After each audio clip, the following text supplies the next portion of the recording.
Assalamualaikum warahmatullahi wabarakatuh. Masih bersama dengan Irafiki TV. Semoga Allah Subhanahu wa taala selalu memberikan hidayah, taufik, inayah dan menambahkan syafaat Rasulullah sallallahu alaihi wasallam. Penasaran dengan ceramah ini? Yuk kita tonton. Masih ingat waktu menyusui? Masih ingat waktu menyusui? Apalagi waktu tumbuh giginya?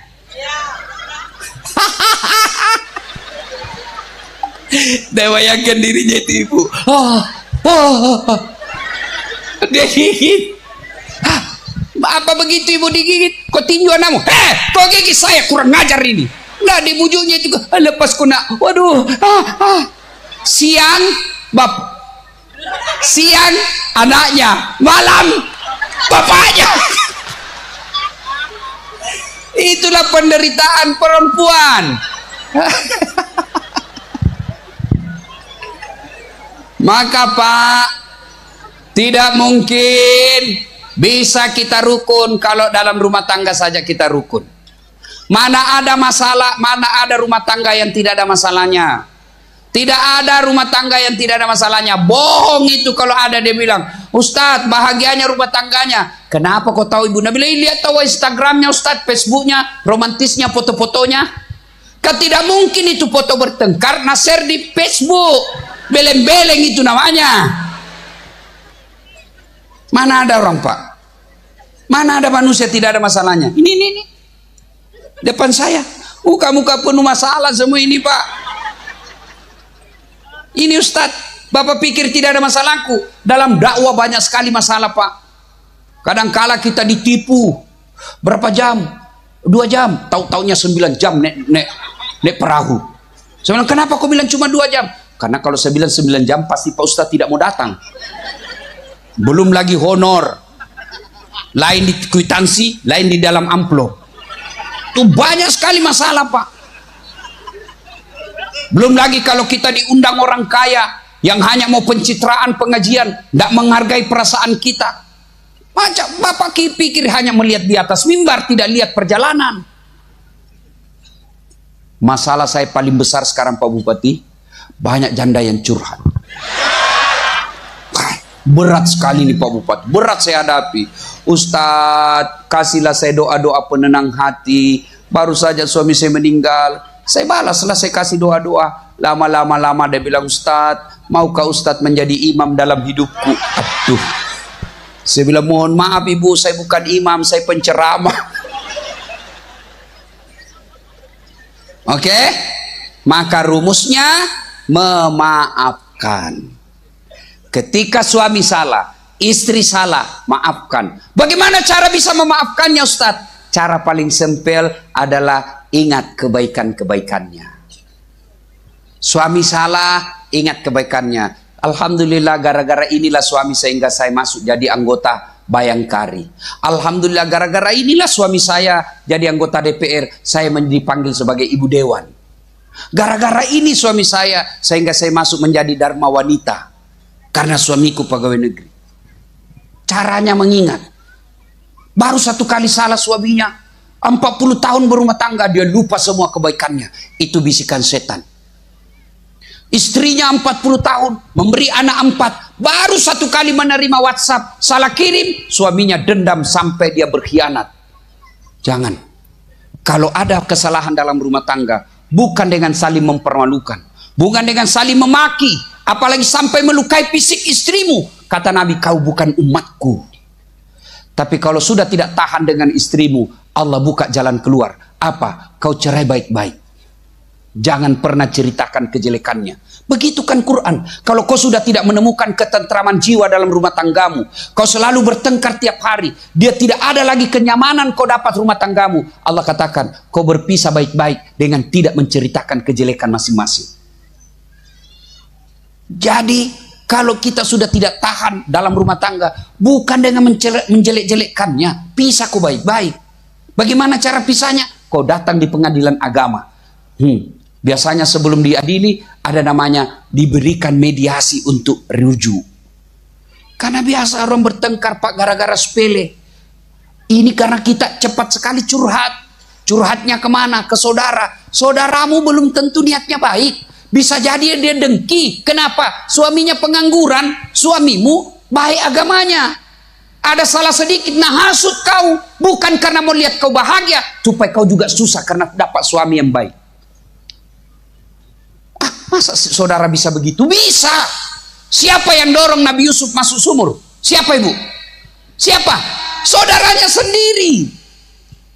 Masa si jelek itu sifatnya, nah pamanku itu Ustaz. Siapa yang Abu Lahab? Yang menghalangi Nabi dakwah? Saudaranya bapaknya Nabi. Saya sepupu itu Ustaz. Siapa Abu Sofyan? Sepupunya Nabi. Maka kalau ada masalah rumah tanggamu, jangan kau curhat kepada tetanggamu, jangan kau curhat sama saudaramu. Curhat kemana? Kepada Allah. Gimana caranya?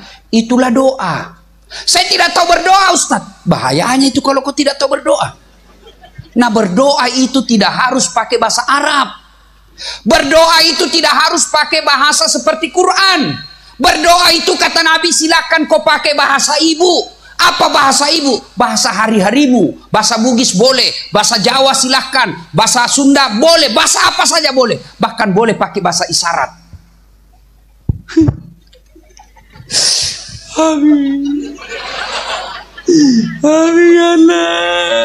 Oh, baru kawin lagi suaminya.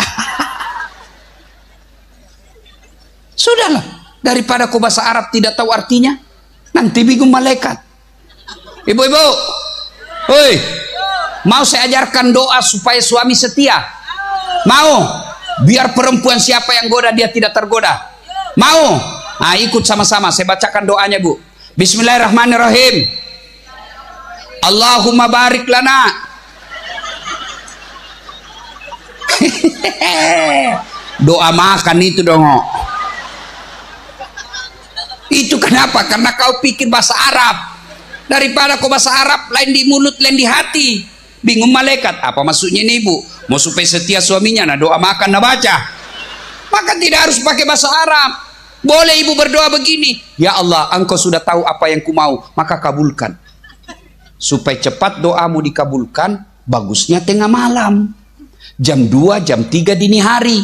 Kenapa Ustaz? Karena jam itu jam sepi. Jam 12, biar tukang judi datang juga sholat di masjid. Tapi coba jam 2, jam 3 dini hari, orang semua tidur, kamu datang mengadu, pasti kamu butuh pertolongan Allah. Wa minal laili fatahajjat bihi. Sudah mau berdoa Ustaz, sudah curhat kepada Allah, tapi Allah tidak kabulkan doaku. Siapa kok dek? Nabi Adam berdoa, ya Allah pertemukan dengan istriku Siti Hawa. Berapa tahun baru Allah kabulkan? 200 tahun Pak, lebih. Nabi Zakaria minta anak, ya Allah berikan saya anak. Sejak usia 21 tahun minta dikasih keturunan. Kapan Allah kabulkan? Usia 80 tahun. Puluhan tahun baru Allah kasih. Nabi Musa alaihissalam, ya Allah selamatkan Bani Israel dari orang-orang Fir'aun. Berapa lama baru Allah kabulkan? Lebih 60 tahun. Nabi Muhammad berdoa, yang tadinya kiblat di Makkah pindah ke Palestina, lalu Nabi berdoa, ya Allah kembalikan kiblat kami ke Makkah. Berapa lama Nabi Allah berdoa baru Allah kabulkan? 17 bulan. Itu para nabi dan rasul. Allah kasih waktu puluhan tahun baru Allah kabulkan. Kamu berdoa pagi mau dikasih malam, kau tukang tipu, pret. Maka berdoa ketika ada masalahmu, minta kepada Allah. Kamu mau jadi kepala dinas, nggak usah cari muka sama Pak Bupati. Siapa Bupati, siapa Bupati, siapa. Kenapa? Biar Bupati senang kau. Kalau istrinya nggak senang, nggak jalan itu urusanmu. Tapi bagaimana caranya? Kau berdoa kepada Allah, Allah yang bukakan pintu hatinya. Kalau Allah yang kabulkan doamu, tidak ada yang mustahil di sisi Allah. Maka begitu ada masalah rumah tanggamu, jangan kau curhat ke orang lain, lebih kau berdoa kepada Allah. Dan hebatnya ketemu Allah, kapan dan dimanapun boleh. Tidak harus di masjid, boleh kau di kamarmu, boleh di ruang tamumu, boleh di kantormu, berdoa di mana saja boleh. Dan Allah hadir buat ulama, Allah juga hadir buat rakyat jelata. Allah hadir buat orang kaya, Allah juga hadir buat orang miskin. Yang jadi masalah, begitu ada masalahmu, kau lebih senang minta tolong sama manusia daripada kepada Allah. Kau minta tolong sama Kapolres jadi backingmu, Kapolres paling lama 2 tahun di sini. Kau backing sama Dandim paling lama 2 tahun, pindah lagi. Ketika pindah lagi andalanmu, minta kau cari muka lagi. Tapi kalau Allah 24 jam hadir dan Allah tidak pernah dimutasi. Doa kau kepada Allah. Saya tidak tahu berdoa, maha salam itu. Berdoa sama kau, Ustaz, saya mau punya anak soleh, apa doanya? Itulah doanya. Ya Allah, berikan saya anak soleh. Ustaz, saya mau istri saya nurut perkataan saya. Ya sudah, itu doanya. Ya Allah, lembutkan hati istriku. Dan Allah sudah janji, ud'uni astajib lakum. Berdoaku kepadaku, pasti saya kabulkan. Itu janji Allah, bukan janji politisi. Kalau Allah janji pasti dikabulkan. Nah, sekarang bagaimana cara menyambungkan tali silaturahim? Ya, dan tadi itu memaafkan. Yang kedua, apa Ibu? Lupakan kesalahan-kesalahannya, ingat kebaikan-kebaikannya. Dan yang ketiga yaitu yunfikuna fis sarra'i wad dharra. Apa artinya Ustaz? Memberikan nafkah, mengeluarkan sedekah dalam keadaan susah maupun dalam keadaan senang, dalam keadaan lapang maupun dalam keadaan sempit. Sedekah. Coba ibu-ibu, ada orang pernah kata-kata ibu dan dia datang minta maaf. Sudah minta maaf, dia kasih sedekah. Paling gampang dimaafkan toh. Bu, saya minta maaf. Dulu saya pernah sakiti Bu, maafkan dosa-dosaku. Sebagai wujud penyesalan saya Bu, ini saya belikan Ki Honda motor.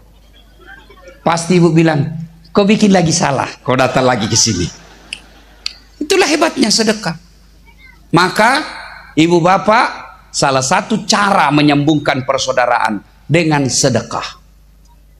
Dan tidak ada orang yang tidak senang orang dermawan, sebaliknya tidak ada orang senang orang yang pelit. Saya tanya ibu-ibu, senang anggota DPR yang pelit atau dermawan? Senang tetangga yang pelit atau dermawan? Senang bupati yang pelit atau dermawan? Senang tetangga yang pelit atau dermawan? Tidak ada orang suka orang pelit. Bahkan orang pelit sekalipun tidak suka sama orang pelit. Dan yang kopi rumahnya pelit, padahal dia juga pelit. Sedekahlah. Nah ibu bapak saudara-saudara sekalian, poin ketiga, apa hebatnya banyak teman? Kalau kita selalu akur seperti ini, apa hebatnya? Kata Nabi, siapa yang mau dimudahkan rezekinya, dipanjangkan umurnya, dan tertolak dari malah bahaya, hendaklah bersilaturahmi. Apa maksudnya Ustaz? Contoh, banyak teman, banyak rezeki. Mana contohnya? Dasat Latif. Saya Pak Bupati tidak banyak uangku, tapi banyak temanku. Temanku banyak uangnya. Temanka itu Yusuf Kalla, temanka Aksa Mahmud, temanka banyak Pak. Sehingga saya di Makassar, itu istri saya senang kalau saya ke pasar. Kenapa? Tidak pernah laku uang saya. Saya baru turun dari mobil sudah teriak, "Assalamualaikum Ustaz." Dalam hatiku aman dan terpercaya, aman dan terkendali lagi ini. Ada isi, saya bilang berapa? Ji, ndak usah Ustaz, ndak enak masih pagi-pagi Ji. Ndak usah Ustaz, ndak enak. Dalam hatiku, memang itu kutunggu. Iya toh, banyak teman, banyak rezeki. Allahu Akbar. Yang kedua, banyak teman gampang selesai masalah, tertolak dari bahaya. Mana buktinya? Habis masa berlakunya SIM-ku.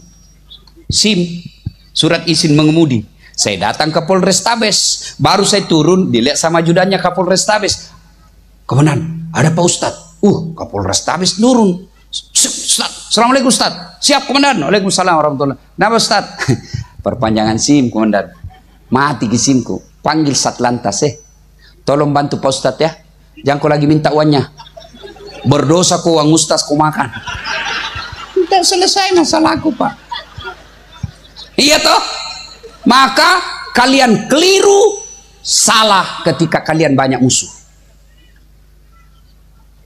Kita orang Sumba coba amalkan innamal mu'minuna ikhwah, kalian semua bersaudara. Coba amalkan. Bahkan Nabi katakan umatku itu seperti badan ini. Coba lihat badan ini Pak, tangan kanan gatal tanpa disuruh kiri yang garuk, tangan kiri yang gatal tanpa diundang kanan yang garuk. Gatal dua-duanya, kerja sama. Enak itu orang bersatu, Pak. Contoh lagi, ada anak muda jalan malam-malam, tiba-tiba tahantu kakinya, duh, kaki tahantu, seluruh badan berpartisipasi menolong. Pertama yang bereaksi, aduh, kakiku kesian. Yang berikutnya mata mencari, oh mana yang luka. Yang berikutnya mulut meniup, oh. Yang berikutnya tangan mengusap. Padahal kaki yang bermasalah, semua anggota tubuh ikut berpartisipasi. Tidak ada anak muda jalan kok, siapa suruh kok, jalan kok lagi, jalan kok. Begitu kalian mestinya orang Sumba.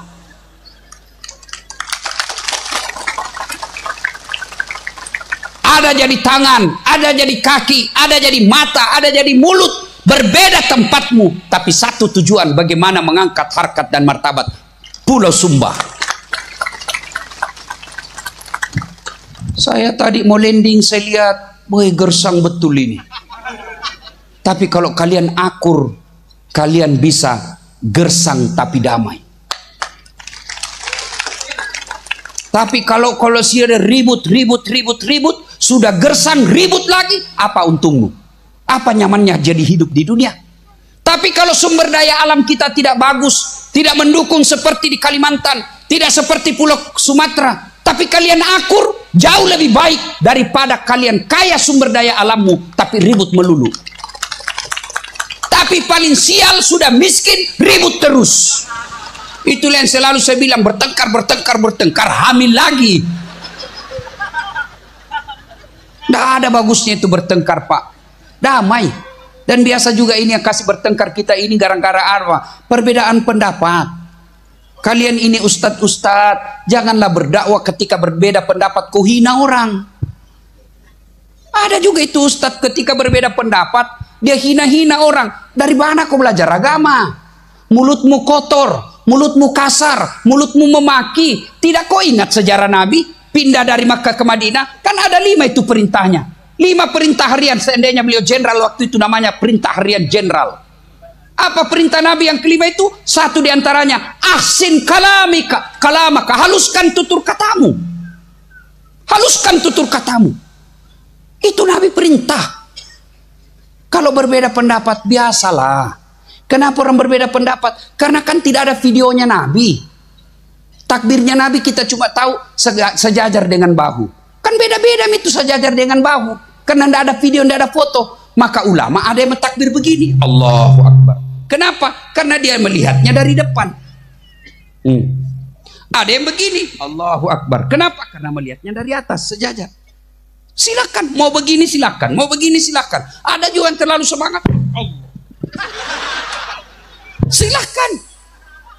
Penting kamu yakin ada yang ngajar kamu, silakan. Dan tidak usah kau celah. Kenapa? Karena kesesatannya kalau dia salah, kau tidak tanggung salahnya. Tapi ketika kau hina dia, kau berdosa. Akan mau begini silakan, mau begini silakan, mau begini. Ada juga yang tidak semangat sekali. Ada juga begitu, yang tidak makan. Ada juga, silakan jangan kau hina orang. Alhamdulillah sudah mendengarkan ceramah ini. Semoga ilmu yang didapat barokah dan bermanfaat, dan kita semua selalu diberikan kesehatan, diberikan kelancaran rezeki, dimudahkan segala urusannya. Amin Allahumma amin. Sekian, terima kasih. Assalamualaikum warahmatullahi wabarakatuh.